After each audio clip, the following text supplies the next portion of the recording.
Hello student, Gargi tutorial ক্লাসে তোমাদের স্বাগত জানাই। আমার সকল প্রিয় স্টুডেন্ট ও যারা আমার চ্যানেলের সদস্য তাদের প্রত্যেককে জানাই হ্যাপি নিউ ইয়ার। নতুন বছরে তোমাদের জন্য রইল অনেক অনেক শুভেচ্ছা ও ভালোবাসা। নতুন বছর তোমাদের জন্য অনেক আশার আলো বহন করে আনুক এবং তোমাদের প্রত্যেকের পরীক্ষার ফল যেন ভালো হয় এই কামনাই করি। চলো এবার আমাদের আলোচনায় ফেরা যাক। এখন আমাদের যে পরীক্ষাগুলো হবে তোমরা জানো যে ফার্স্ট সেমিস্টার, থার্ড সেমিস্টার এবং ফিফথ সেমিস্টার তোমাদের জন্য আমি প্রত্যেকের একটি করে প্লে লিস্ট বানিয়ে দিয়েছি।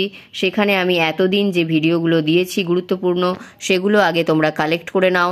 সেখানে প্রশ্ন, উত্তর এবং সাজেশান সমস্ত কিছুই তোমরা মোটামুটি একটা পেয়ে যাবে। অর্ধেকটাই প্রায় দেওয়া হয়ে গেছে এবং যেগুলো বাকি রয়েছে এছাড়া যে সমস্ত প্রশ্ন উত্তরগুলো আমি এখন দিতে থাকবো সেইগুলো তোমরা যদি কালেক্ট করো আশা করছি তোমাদের পরীক্ষার ফল ভালো হবে। তো আজকে আমার যেটা বিষয় সেটা হচ্ছে তোমাদের ফার্স্ট সেমিস্টার এসিসি হিস্ট্রি থেকে। যাদের এসিসি হিস্ট্রি আছে তারা দেখে নাও কি কি কয়েকটা গুরুত্বপূর্ণ প্রশ্নের আমি উত্তর দিয়ে দিচ্ছি।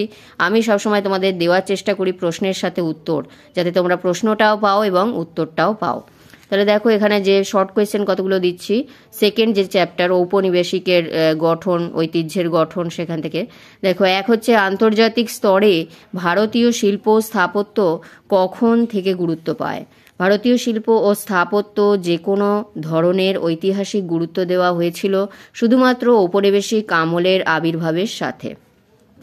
পরের প্রশ্ন দেখো ভারতে ব্রিটিশ আগমনের উদ্দেশ্য কী ছিল এবং কেন তা পরিবর্তিত হয়।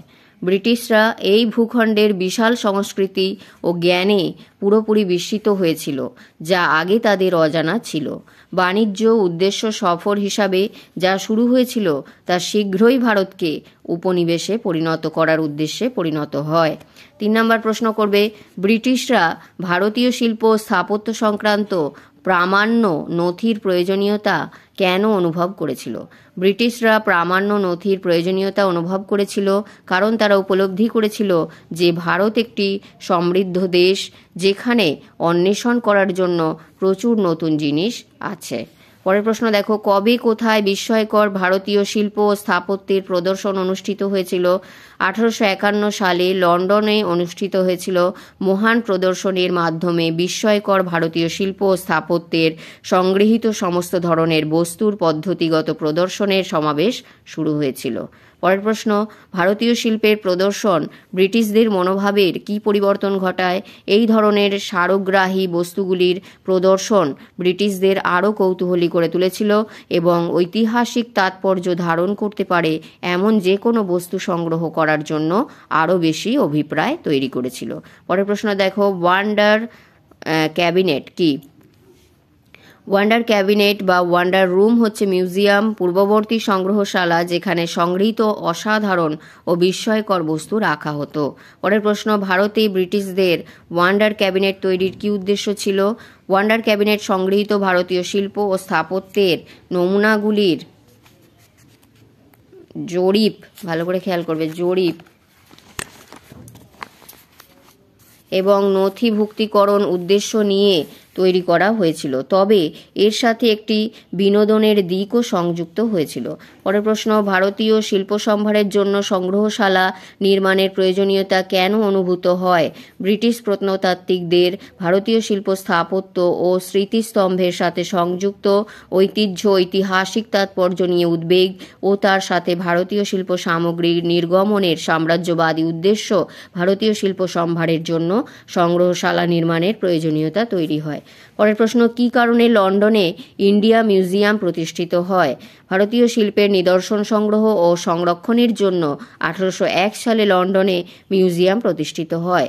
এটি ছিল বিভিন্ন ব্রিটিশ পণ্ডিতদের ভারতীয় ইতিহাসের জ্ঞান বোঝার জন্য উদ্যোগের প্রত্যক্ষ ফল। পরের প্রশ্ন দেখো ঔপনিবেশিক সময়ে ভারতের জাদুঘর আন্দোলনের সূত্রপাত কবে হয়েছিল। ভারতে জাদুঘর আন্দোলনের সূত্রপাত ঘটে 1784 সালে স্যার উইলিয়াম জোন্স দ্বারা এশিয়াটিক সোসাইটি অব বেঙ্গলের প্রতিষ্ঠার সময় থেকে। পরের প্রশ্ন, ভারতের প্রাচীনতম জাদুঘর কোনটি? কলকাতার ভারতীয় জাদুঘর ভারতের প্রাচীনতম জাদুঘর। এটা খুব ইম্পর্টেন্ট প্রশ্ন। পরের প্রশ্ন দেখো, কলকাতার ভারতীয় জাদুঘর কবে কার উদ্যোগে প্রতিষ্ঠিত হয়? এটাও ইম্পর্টেন্ট।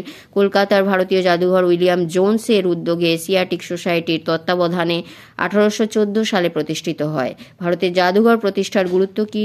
জাদুঘর প্রণয়ন ভারতের জাদুঘর আন্দোলন শুরু করে এবং যা সাংস্কৃতিক ঐতিহ্যের উন্নয়নে আরও অবদান রাখে। পরের প্রশ্ন, ভারতের জাদুঘর প্রতিষ্ঠার উদ্দেশ্য কি ছিল?